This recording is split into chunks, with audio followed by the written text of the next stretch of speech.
Want to save music from Shorts but you're not sure how? Well, I'm here to help you with that. First of all, open up your YouTube app.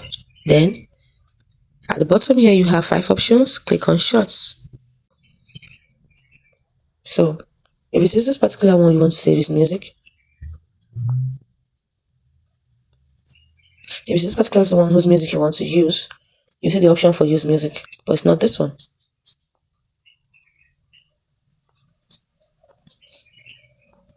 What I'm doing now, I'm looking for the Shorts audio I want to save.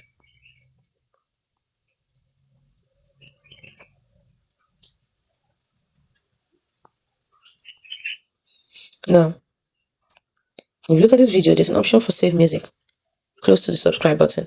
So what you do is that you click on it. So once you tap on it, saved to sounds from Shorts, and it's as simple as that. Now that it's saved, you can use it.